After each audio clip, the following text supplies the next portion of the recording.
الحمد لله نحمده ونستعينه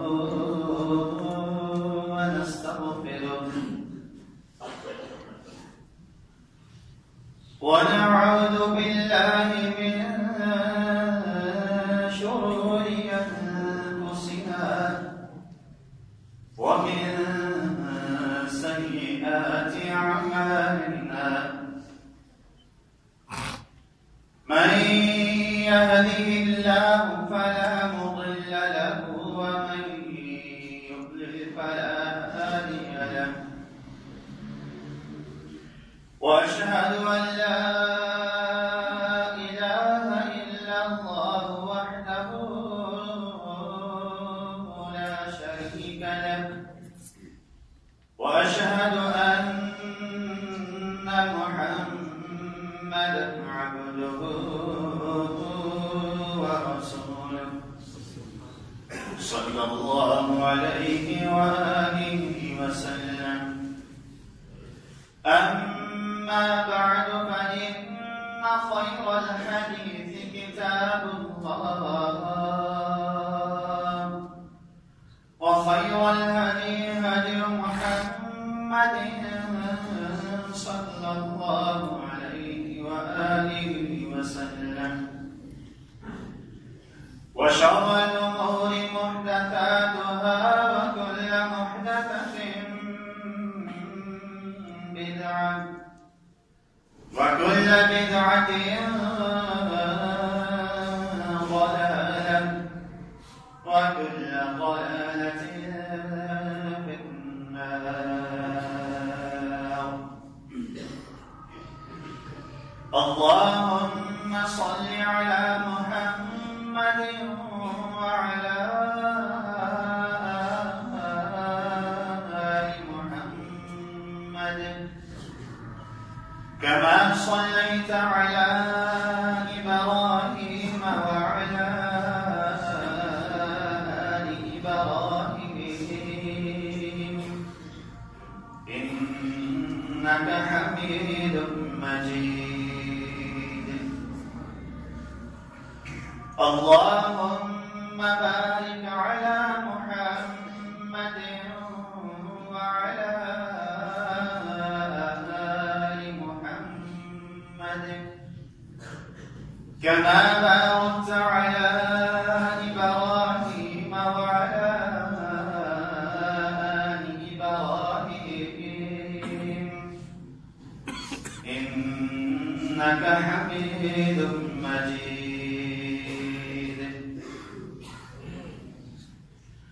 أما بعد فأعوذ بالله من الشيطان الرجيم من همزه ونفخه ونفثه. بسم الله الرحمن الرحيم. يا أيها الناس اتقوا ربكم الذي خلقكم من نفس واحدة وخلق منها زوجها وبث منهما رجالا كثيرا ونساء واتقوا الله الذي تساءلون به والأرحام إن الله كان عليكم رقيبا.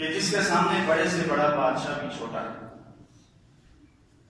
اور وہ سب سے بڑا مالدار ہے، کہ جس کے سامنے ساری دنیا کے خزانوں کا مالک بھی مفلس ہو کر لاش ہے،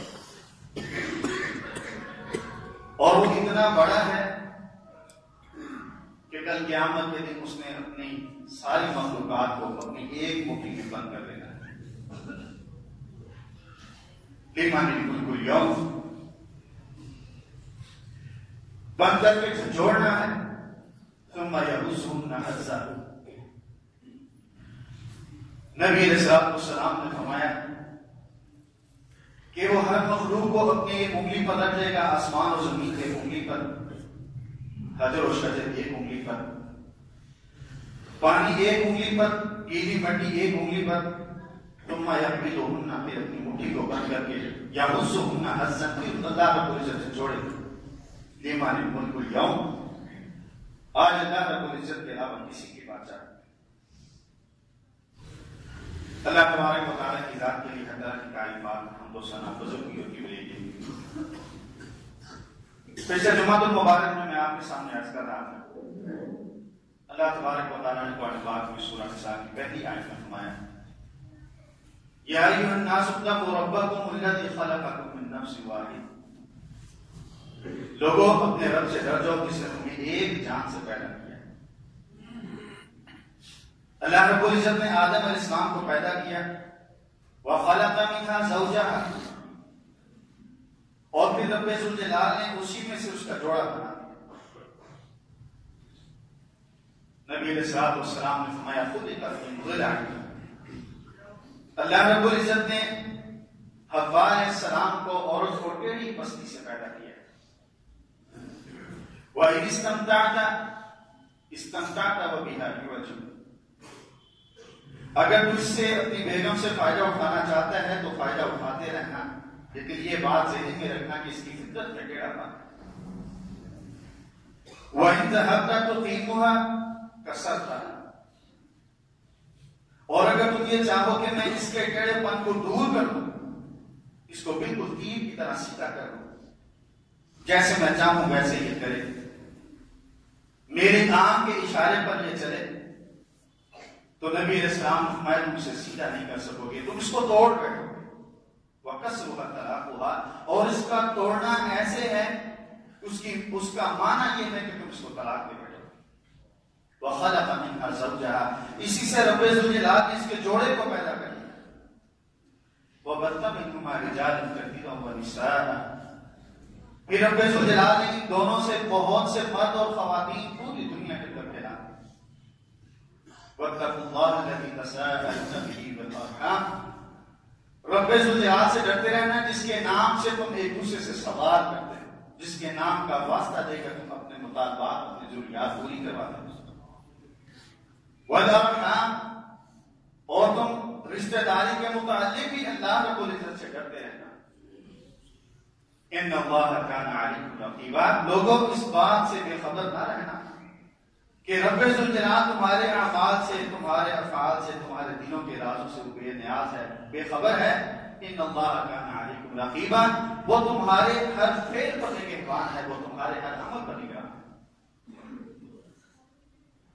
پچھلے جمعہ المبارک میں نے آپ کے سامنے عرض کیا کہ اللہ رب العزت نے انسان کو دنیا میں دو طرح کے حق دے کر بھیجا، جن کا پورا کرنا لازم ہے ایک مومن کے اوپر۔ پہلا حق اللہ رب العزت کی ذات کا ہے، اس کی عبادت، اس کے احکامات کے سامنے جھکنا، اس کے حکم کے مقابلے میں ساری دنیا کی خواہشات کو ترک کر دینا، لیکن اپنے رب کو ناراض نہ کرنا، یہ اللہ رب العزت کا حق ہے۔ ان الحکم الا للہ، پوری دنیا کے اندر کسی کی خواہش نہیں چل سکتی، پوری دنیا کے اندر کسی کی مرضی پوری نہیں ہو سکتی۔ اگر کچھ ہونا ہے تو رب ذوالجلال کے حکم سے ہونا ہے، اور اللہ رب العزت کے حکم کو ہی صادق ہونا ہے۔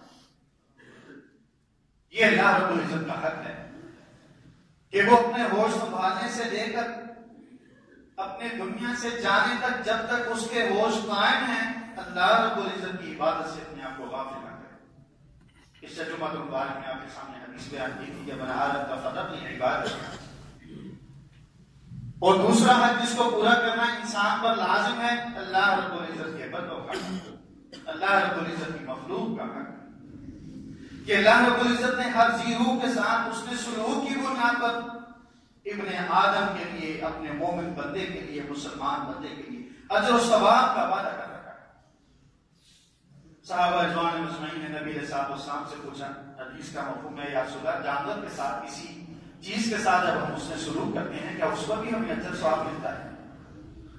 نبی علیہ الصلوۃ والسلام نے فرمایا ہر وہ چیز جس میں رب ذوالجلال نے روح ڈال دی ہے، جب تم اس کے ساتھ اچھائی کرتے ہو، اس کے ساتھ نیکی کرتے ہو، بھلائی کرتے ہو، رب ذوالجلال تمہیں اس کو اجر و ثواب عطا فرماتا ہے۔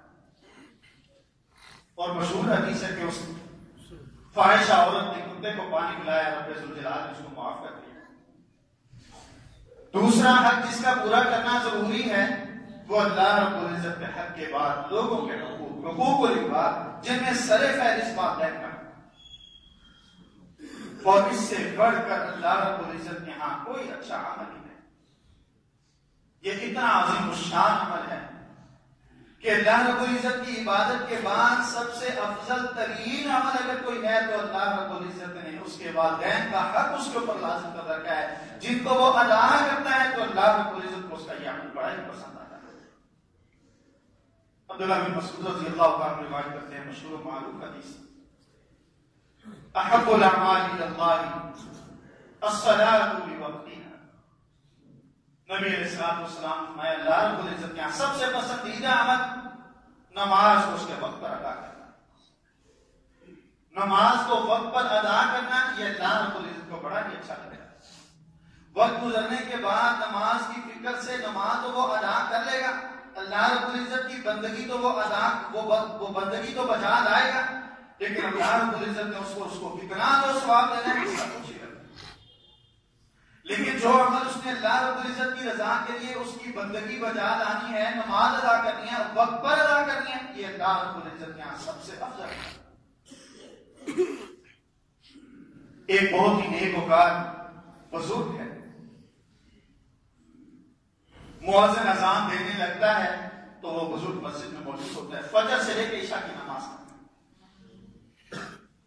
مؤذن کافی عرصے تک اس نیک آدمی کا یہ عمل دیکھتا رہا، خلافت ایک دن اس نے پوچھ لیا کہ سب لوگ اذان کے ہو جانے کے بعد مسجد میں آتے ہیں، لیکن میں آپ کو ایک طویل عرصے سے دیکھ رہا ہوں کہ آپ اذان ہونے سے پہلے مسجد میں آ جاتے ہیں، اس کی حکمت کیا ہے، اس کا راز کیا ہے، مجھے بتا دیں۔ اس بندے نے آگے سے جواب یہ دیا کہ رب ذوالجلال کی طرف سے ندا ہوتی ہے کہ تم میری عبادت کے لیے آؤ، مجھے اس بات سے شرم آتی ہے کہ میں اپنے کام میں مصروف ہوں، رب ذوالجلال کا پیغام آئے، مجھے یہ اچھا لگتا ہے کہ میں مسجد میں اللہ رب العزت کا یہ پیغام سنوں۔ الصلاۃ لوقتها، سب سے افضل عمل، سب سے اعلیٰ اور شاندار عمل، اللہ رب العزت کی رضا، اللہ رب العزت کی خوشنودی، اللہ رب العزت کا قرب، اپنے لیے قبر کو کشادہ کرنے کے لیے سب سے بہترین عمل الصلاۃ لوقتها، اپنے وقت پر نماز کو ادا کرنا۔ عائشہ رضی اللہ تعالیٰ عنہ، میں نے آپ کے سامنے بیان کیا تھا، عائشہ رضی اللہ عنہ فرماتی ہیں کہ 2 مرتبہ صرف رسول اللہ صلی اللہ علیہ وسلم نے نماز کو موقع کیا ہے، دوسرے وقت پر، آخری وقت پر ادا کیا پوری زندگی کے اندر۔ ایک اس وقت کہ جب جبریل امین دنیا کی زندگی میں آئے، نبی علیہ الصلوۃ والسلام کی امامت کروائی، 2 دن ظہر کی نماز سے لے کے اگلے دن کی فجر کی نماز میں امامت کروائی، پہلا وقت بھی بتلایا، دوسرا وقت بھی بتلایا، پہلے وقت بھی امامت، دوسرے وقت بھی امامت، اور پھر اس وقت کہ جب رسول اللہ صلی اللہ علیہ وسلم سے ایک صحابی نے دریافت کیا کہ یا رسول اللہ نماز کا وقت کیا ہے، تو نبی علیہ الصلوۃ والسلام نے اس کو آخر وقت میں نماز ادا کر کے بتائی، پہلے وقت میں بھی اور آخری وقت میں۔ عائشہ رضی اللہ تعالیٰ عنہ کہتی ہیں ان 2 وقتوں کے علاوہ کبھی رسول اللہ صلی اللہ علیہ وسلم نے نماز کو اپنے وقت سے مؤخر نہیں کیا تھا، اور اتنی باقاعدگی صحابہ رضوان مجمعین کی کہ نماز کا وقت ہو گیا ہے، اذان ہو گئی ہے، رسول اللہ صلی اللہ علیہ وسلم موجود ہیں، بلال رضی اللہ تعالیٰ عنہ نے گھر سے معلوم کیا رسول اللہ صلی اللہ علیہ وسلم نہیں موجود، ابو بکر صدیق رضی اللہ تعالیٰ عنہ سے کہا، ابو بکر صدیق رضی اللہ تعالیٰ عنہ نے امامت شروع کروا۔ عبداللہ بن مسعود رضی اللہ عنہ کہتے ہیں نبی علیہ السلام کے نزدیک سب سے اللہ رب العزت کے یہاں سب سے افضل عمل الصلاۃ لوقتها، نماز اس وقت پر ادا کرنا. ثم البر بالوالدین، پھر اپنے والدین کے ساتھ اس کے سلوک. اللہ رب العزت نے جن کا حق سب سے زیادہ مقرر کر دیا ان کے ساتھ نیکی، ان کے ساتھ حسن سلوک، ان کے ساتھ اچھا برتاؤ. جنم دیا ہے، 9 ماہ تک پیٹ کے اندر سنبھال کر رکھا ہے، اپنی خوشی کو ترک کیا ہے، اپنی اس اولاد کے لیے طرح طرح کی صعوبتیں برداشت کی، اس کو اپنے پیٹ میں رکھ کر اپنا خون پلایا ہے، اس کو دنیا میں آنے کا جو رب ذوالجلال نے نظام مقرر کیا ہے، موت کے منہ سے نکل کر اس نے اپنی اولاد کو جنم دیا، پھر اس کی ضروریات کا، اس کی پرورش کی ہے، اس کی تربیت کی، اس کی ہر ضرورت کا خیال رکھا، اس کی تعلیم کا خیال رکھا، اس کو جواب کیا، اس کی ضروریات کو ہر اعتبار سے اپنے سامنے رکھا، اپنی جائز خواہشات کے اوپر پتھر رکھ کر اس کی جائز ناجائز خواہشات کو پورا کیا. پھر والدین نے اپنے آپ کو بے آسرا ہونے کے لیے اس کی شادی کروا دی. اب یہ تو گھر والا ہے، یہ تو بیوی بچوں والا ہے، یہ تو صبح سے تھکا ہوا شام کے وقت جب آتا ہے تو اپنی تھکاوٹ دور کرنے کے لیے اپنی بیگم کے پاس چلا جاتا ہے، لیکن ماں اس کا راستہ دیکھتی رہتی ہے. بیگم سوئی ہوئی ہے، بچے سوئے ہوئے ہیں، لیکن ماں کی آنکھ نہیں لگ رہی. میرا بیٹا شہر سے باہر ہے، رات کی نہ جانے کون سی گھڑی میں یہ واپس آئے، کوئی دروازہ کھولنے والا تو کہ میرا بیٹا جب دروازہ بجائے، جب وہ گھنٹی بجائے تو بلا تاخیر میں جا کر دروازے کو کھول دوں. ثم البر بالوالدین، نبی علیہ السلام نے فرمایا دوسرے نمبر کا سب سے اچھا، سب سے پسندیدہ، سب سے اعلیٰ اور ارفع عمل اللہ رب العزت کے ہاں اپنے والدین کے ساتھ اس نے سلوک کرنا. ثم الجہاد فی سبیل اللہ، نبی علیہ السلام نے فرمایا تیسرے نمبر پر اللہ رب العزت کی راہ میں جان کا نذرانہ دینا. کتنا بڑا عمل ہے، کتنا عظیم الشان عمل ہے کہ اپنی جان کو ہاتھ پر رکھ کر، ہتھیلی پر رکھ کر وہ گھر سے نکل رہا ہے اور اس نیت سے نکل رہا ہے کہ رب ذوالجلال کے دین کی سربلندی کے لیے میں نے اپنی جان کا نذرانہ دینا ہے. اپنے تعصب، اپنی برادری کے لیے نہیں، قوم کے لیے نہیں، اللہ رب العزت کے دین کی سربلندی کے لیے کہ اپنی جان اپنی ہتھیلی پر رکھ کر وہ نکل پڑا ہے. لیکن رسول اللہ صلی اللہ علیہ وسلم نے فرمایا یہ عمل اس عمل سے چھوٹا عمل ہے، اور اس کا جو ثواب کتنا ہے کہ ابھی اس کے خون کا قطرہ زمین پر گرتا نہیں ہے، رب ذوالجلال اس کے گناہوں کو معاف کر کے جنت کے اندر بھیج دیتا ہے. اور دشمن اس کو مارتا ہے، برے طریقے سے اس کی لاش کی بے حرمتی کرتا ہے، اس کے اعضاء کو کاٹتا ہے، لیکن رب ذوالجلال اس کو تکلیف صرف اتنی سی دیتا ہے جتنی چونٹی کے کاٹنے سے ہوتی ہے. لیکن یہ عمل چھوٹا ہے، یہ عمل والدین کے ساتھ اس نے سلوک کی نسبت سے کم ہے. یہ عمل اپنے والدین کے ساتھ نیکی، ان کے ساتھ اس نے سلوک، ان کی خدمت، ان کے سامنے جھک کر، ان کے سامنے آنکھوں کو جھکا کر رکھنے سے چھوٹا عمل ہے. نبی علیہ السلام کے پاس صحابی آگے امام البانی رحمۃ اللہ نے روایت لکھی جس جس کو ذکر کیا، یا رسول اللہ ہجرت کر کے مدینہ منورہ پہنچ گیا اور اب میرا ارادہ یہ ہے کہ میں جہاد کرنے کے لیے جاؤں گا. نبی علیہ السلام کو افراد بھی چاہیے ہیں، نبی علیہ السلام کو افرادی قوت چاہیے دین کی سربلندی کے لیے. نبی علیہ السلام نے اس سے پوچھا والدین زندہ ہیں؟ جی یا رسول اللہ جب میں ہجرت کر کے آیا تو میرے والدین رو رہے تھے اور یہ کہہ رہے تھے کہ تو ہمارے بڑھاپے میں اپنی جوانی کو تو اللہ رب العزت کی راہ میں قربان کرنے لگا ہے، ہمیں کس کے سارے پر چھوڑ کر جا رہے ہیں. نبی علیہ السلام نے فرمایا اپنے والدین کی طرف جا، واپس پلٹ جا، اپنے والدین کے پاس جا، فاستأذنہما، ان سے پوچھ، ان سے اجازت دے کہ میں نے اللہ رب العزت کی راہ میں جانا ہے، اپنی جان کو قربان کرنا ہے، کہ آپ کی طرف سے مجھے یہ عمل کرنے کی اجازت ہے. فَإِنْ أَذِنَ لَكَ فَجَاهِدْ، اگر دونوں والدین ماں اور باپ تجھے اجازت دے دیں کہ جا بیٹے ہماری طرف سے اجازت ہے تو فجائے تو اللہ رب العزت کی راہ میں نکل جانا، اللہ تعالیٰ کو اپنی جان کا نذرانہ دے دینا. اور اگر انہوں نے اجازت نہ دی فبرہما، پھر تیرا جہاد اسی بات میں کہ تو اپنے والدین کے ساتھ اس سے شروع کرتا ہے. تجھے جوانی اس لیے نہیں ملی کہ ان کے سامنے ککڑے. وَاخْفِضْ لَهُمَا جَنَاحَ الذُّلِّ مِنَ الرَّحْمَةِ، رحمت کے ساتھ اجر و ثواب کی نیت سے، اللہ رب العزت کی خوشنودی اور قرب کی نیت سے، اللہ رب العزت کو راضی کرنے کی نیت سے، اللہ رب العزت کو اپنے آپ پر خوش کرنے کی نیت سے، کل قیامت کے دن جنت کے اندر رب ذوالجلال کا منور چہرہ دیکھنے کی نیت سے وَاخْفِضْ لَهُمَا جَنَاحَ الذُّلِّ مِنَ الرَّحْمَةِ، ان کے سامنے جب جانا ہے تو اپنی جوانی کا اظہار نہیں کرنا، اپنے کندھوں کو جھکا کر رکھنا ہے.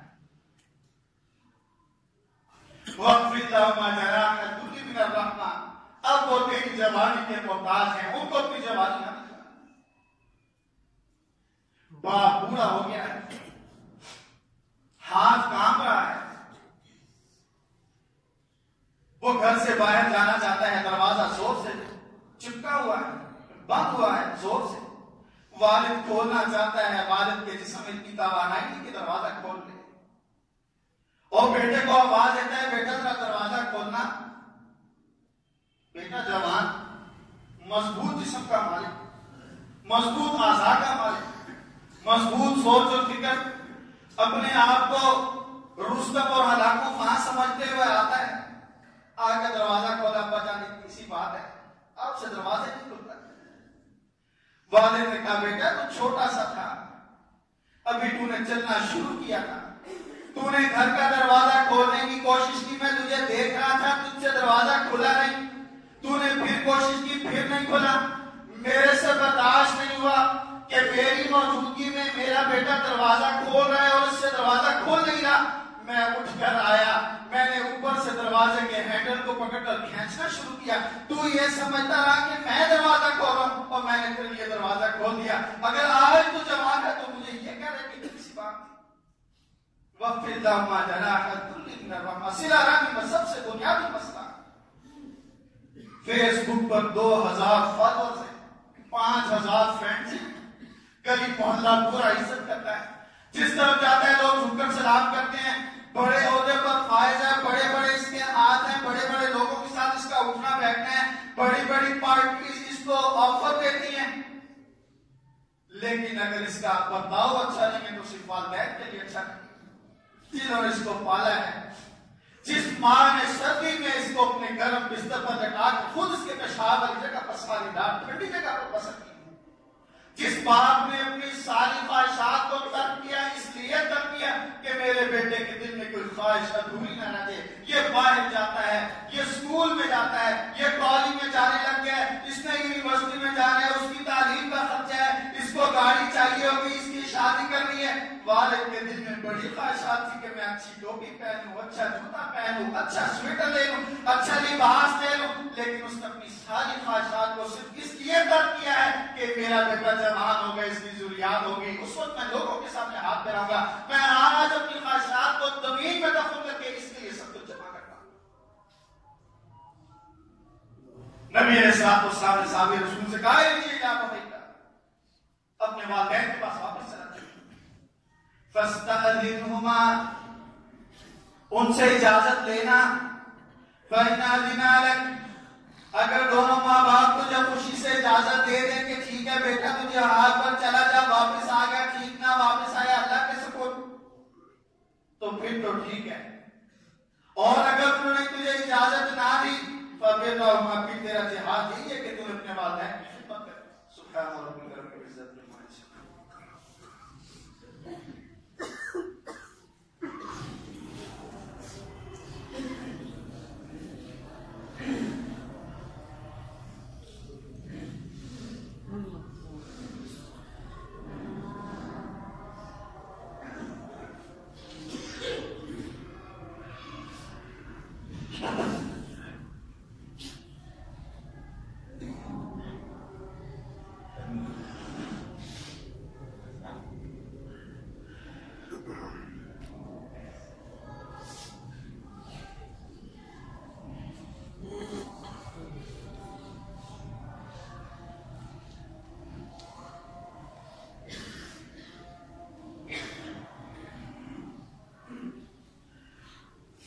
الحمد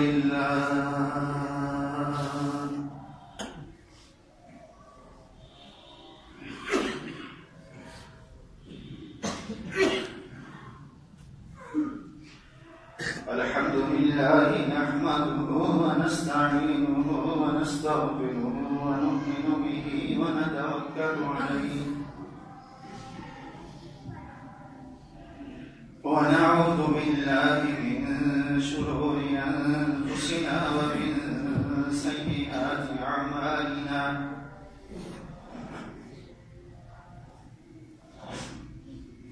من يهده الله فلا مضل له ومن يضلل فلا هادي له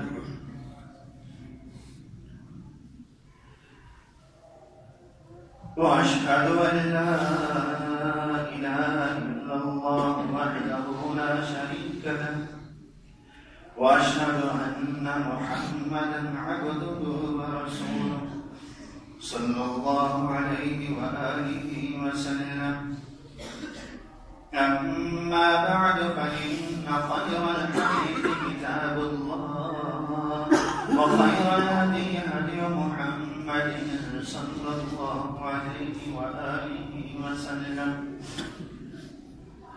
وشر الأمور محدثاتها وكل محدثة بدعة وكل بدعة ضلالة وكل ضلالة في النار.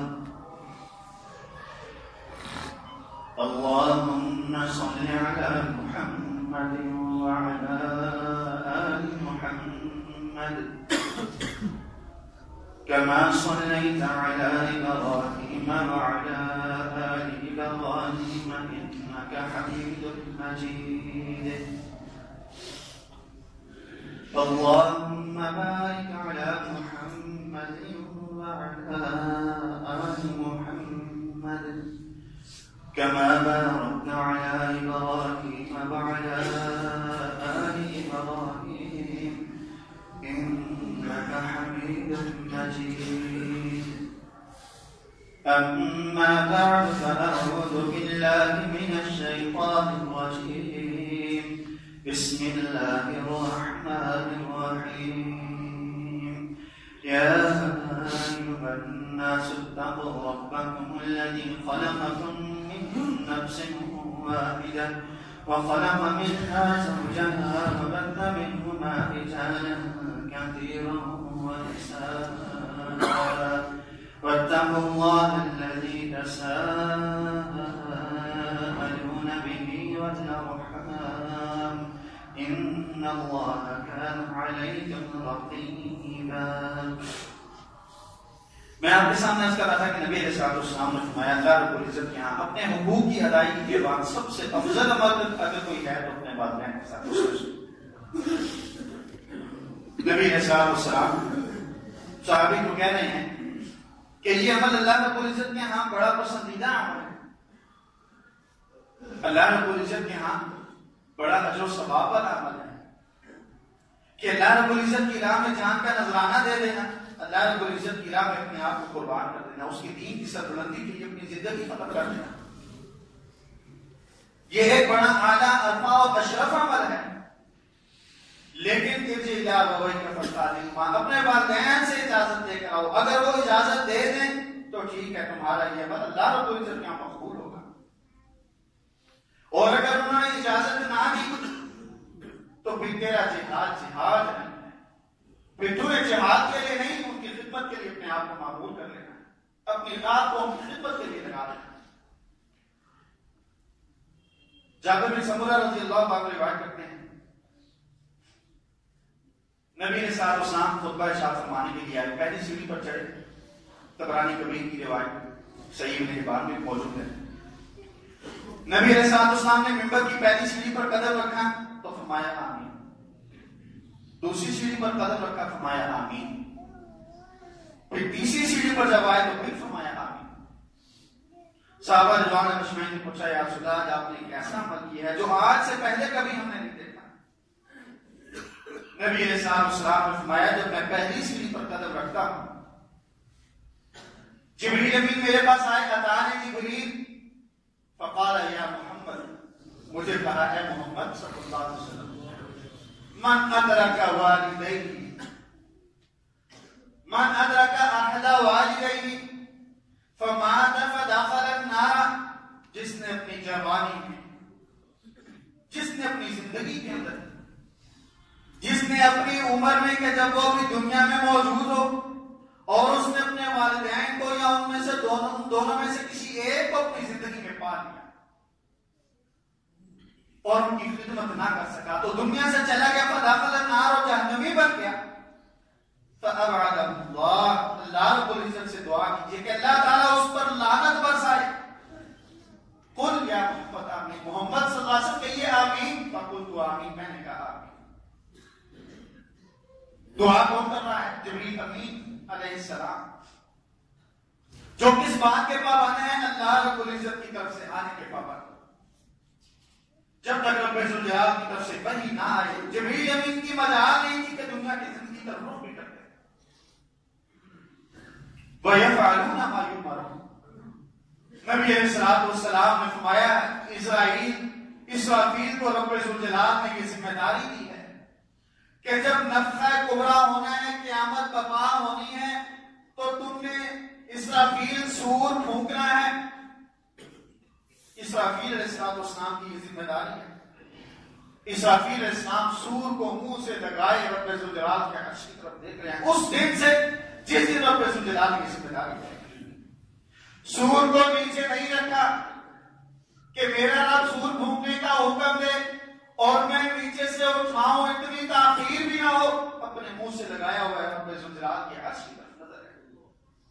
وَيَفْعَلُونَ مَا يُؤْمَرُونَ، جو رب ذوالجلال کی طرف سے حکم ملتا ہے وہ حکم کو پورا کرتے ہیں۔ جبریل امین علیہ السلام آ رہے ہیں، کس کے حکم سے؟ رب ذوالجلال کے حکم سے۔ اور دعا کون سی کھلا کر بھیج رہا ہے؟ اللہ رب العزت۔ میرے نبی کو جا کر یہ کہہ، اس کے سامنے یہ دعا کر اور اس سے آمین کہنا، بھیجنے والا رب ذوالجلال، دعا کرنے والے جبریل امین، آمین کہنے والے رسول اللہ صلی اللہ علیہ وسلم۔ اس دعا کے پورے ہونے میں کوئی شک کرتا ہے تو دائرہ اسلام سے باہر ہے۔ فَأَبْعَدَهُ اللَّهُ، رب ذوالجلال اس کو اپنی رحمت سے دور کر دے۔ وہ رب ذوالجلال کے یہاں ملعون ہے، رب ذوالجلال اس کو دھتکارا ہوا ہے۔ دولت بھی ہے، اولاد بھی ہے، جوانی بھی ہے، روپیہ پیسہ بھی ہے، بینک بیلنس بھی ہے، بڑی بڑی پراپرٹیاں بھی ہیں، زندگی کے اندر سکون نہیں ہے۔ کیسے تجھے سکون مل جائے؟ رب ذوالجلال کی لاٹھی بڑی بے آواز ہے، وہ ہر ایک پر ایک طرح کا عذاب نہیں دیتا، اس نے ہر ایک کے لیے اپنا الگ اصول رکھا ہوا ہے۔ اس نے تیری زندگی سے سکون ختم کر دیا ہے کہ تو اپنے والدین کا نافرمان ہے، اور مرنے کے بعد ابعدہ اللہ، قل آمین، نبی علیہ الصلوۃ والسلام نے فرمایا آمین، یا اللہ ایسے ہی کرنا جو جبریل دعا کر رہا ہے۔ یا اللہ میں اس کی دعا پر آمین کہہ رہا ہوں، تو اس کو جہنم میں رکھنا، تو اس کو ملعون بنا دینا، اپنی رحمت سے دور کر دینا۔ جس کی زندگی میں والدین اس کو مل جاتے ہیں یا ہم دونوں میں سے کوئی ایک مل جاتا ہے، خدمت کر کے جنت حاصل نہیں کر سکتا۔ اس سے بڑھ کر اور بدبختی کیا ہوگی؟ اس سے بڑھ کر رب ذوالجلال کا عذاب اور کیا ہوگا؟ وَوَصَّيْنَا الْإِنسَانَ بِوَالِدَيْهِ إِحْسَانًا، ہم نے انسان کو اس کے والدین کے بارے میں اچھی وصیت کی ہے، حسن سلوک کی وصیت کی ہے، بہترین برتاؤ کی وصیت کی ہے۔ حَمَلَتْهُ أُمُّهُ وَهْنًا، اس کی ماں نے اس کو اپنے پیٹ میں رکھا کمزوری میں۔ وَفِصَالُهُ حَمَلَتْهُ أُمُّهُ وَهْنًا عَلَى وَهْنٍ وَفِصَالُهُ 30 شهرًا، اللہ رب العزت کے حکم سے وہ اپنے پیٹ میں اس کو رکھتی ہیں، کمزوری در کمزوری ہے، دن بڑھتے چلے جا رہے ہیں، ماں کی صحت گرتی چلی جا رہی ہے، نہ دن کو سکون ہے نہ رات کو سکون ہے، کوئی لمحہ چین کا نہیں ہے۔ کیا اس لیے پالا پوسا تھا تجھے؟ کیا اس لیے تجھے پیٹ میں رکھا تھا؟ کیا اس لیے اپنی راتوں کی نیند تیرے لیے حرام کی تھی؟ کیا اس لیے تجھے جوان کیا کہ آج تو بیوی لینے کے بعد، بچے لینے کے بعد تو والدین کے ساتھ ہی حسابوں کتاب شروع کر دیا؟ صحیح جامع صغیر کی روایت نبی علیہ السلام سے مراد بن عائشہ رضی اللہ عنہا روایت کرتے ہیں، نبی علیہ السلام کے پاس ایک شخص آیا، نبی علیہ السلام سے کیا کہہ رہا ہے؟ ان ابی یرید ان یحتاج مالی، یا رسول اللہ میرا باپ بوڑھا ہے، کماتا نہیں ہے، سارا دن گھر میں بیٹھتا ہے، چارپائی توڑتا ہے، بیڈ توڑتا ہے. یا رسول اللہ کماتا نہیں، یرید ان یحتاج مالی، لیکن میں جو کما کے لاتا ہوں میرے باپ کی میرے ماں پر نظر ہے. اپنی طرف سے نہیں کہہ رہا، صحیح جامع صغیر کے الفاظ ہیں. ان ابی یرید ان یحتاج مالی، بوڑھا ہے، گھر میں لیٹا رہتا ہے، کوئی کام دھندا نہیں کرتا. یرید ان یحتاج مالی، لیکن میں جو کما کے لاتا ہوں میرے سے وہ لے لیتا ہے. یا رسول اللہ آپ کے پاس آیا ہوں، سمجھائیے بابا جی کو، سٹھے آ گئے ہیں، بوڑھے ہو گئے، اب عقل کام نہیں کرتی، اب دماغ نے کام کرنا چھوڑ دیا ہے. یا رسول اللہ سمجھائیے، آپ کے پاس آتے ہیں، بیٹھتے ہیں، یا رسول اللہ سمجھائیے گا. نبی علیہ الصلوۃ والسلام تشریف فرمایا، والد بھی آ گیا. نبی علیہ الصلوۃ والسلام نے پوچھ لیا، ہاں بھائی کیا بات ہے؟ بیٹے نے کہا یا رسول اللہ میرے سے میرے والد نے پیسے لے لیے ہیں، اب واپس نہیں دیتا. یا رسول اللہ حساب تو کرنا ہے. یہ یہودیوں کے بنائے ہوئے اصول ہماری زندگی کو برباد کر دیا، ہمارے گھروں کو اجاڑ دیا. آئے دن کوئی نہ کوئی طلاق کا فتویٰ، آئے دن کوئی نہ کوئی گھر ٹوٹ رہا ہے. جس تہذیب و تمدن کو ہم نے اپنایا ہے، وہ اپنے کتے سے پیار کرتے ہیں، اپنی ماں کو اولڈ ہاؤس میں بھیج دیتے ہیں. جس تہذیب و تمدن کو ہم، اور یہ بات یاد رکھیے گا، استغفر اللہ تو ہم نے کہہ دی نا بڑی اونچی سی، گھروں میں کیبل لگوا کے دینے والے آپ خود ہیں. گھروں میں فلمیں بچوں کو دیکھنے کی اجازت دینے والے آپ خود ہیں. اگر والدین بڑھاپے میں اگر آپ کے والدین، آپ کے بچے آپ کی خدمت نہیں کرتے تو اپنے آپ کو بھی اس بات کا قصوروار ضرور ٹھہرانا کہ ان کو غلط ڈرامے دکھانے والے، ان کو عشق ممنوع جیسے گندے ڈرامے دکھانے والے، ان کو ایسی فلمیں دکھانے والے کہ جس فلم میں بچہ اپنے باپ کو ٹھڈے مار رہا ہے، اس کو ٹھوکرے مار رہا ہے، اس کو باتیں سنا رہا ہے، آپ بھی قصوروار ہے، پورے حصے دار ہیں. نبی علیہ الصلوۃ والسلام سے کہنے لگا یا رسول اللہ میں ایسے کہہ رہا تھا کہ یہودیوں کا بنایا اصول اسحاق تو باپ بیٹے کا بھی ہوتا ہے. باپ نے تجارت کرتے ہوئے بیٹے سے مال لے لیا، بیٹے نے فون کیا ابا جی پیسے نہیں پہنچے. نبی علیہ الصلوۃ والسلام سے کہہ رہا ہے یا رسول اللہ میرے والد نے میرے پیسے دے دیے. نبی علیہ الصلوۃ والسلام فرمایا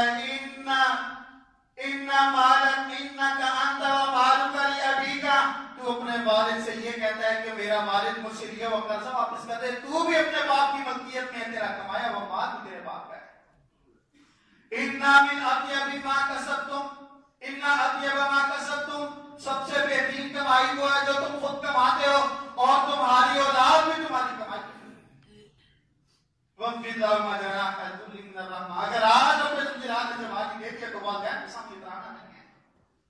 ان کو اپنی باڈی بلڈنگ کا زور نہیں دکھانا، ان کو اپنے مضبوط تلوار نہیں دکھانے، ان کے سامنے نظریں نہیں اٹھانی، ان کے سامنے نظر جھکا کے رکھنی ہے، ان کے سامنے کندھے کو نیچے کر کے رکھنا ہے، ان کے سامنے اپنے آپ کو اسی طرح کمزور بنا کر رکھنا ہے جس طرح تم ماں کی گود میں کمزور تھا، جس طرح تم ماں کی گود میں بے بس تھا.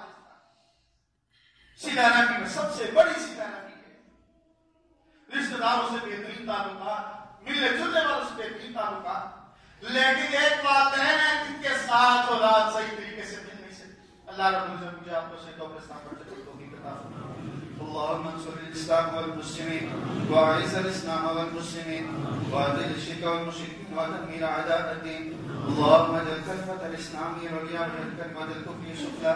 يا قاضي الحاجات حاجاتنا وحاجات المسلمين، يا شافي الامراض في مرضانا ومرضى المسلمين، يا قاضي الحاجات اقضي حاجاتنا وحاجات المسلمين، يا شافي الامراض في مرضانا ومرضى المسلمين.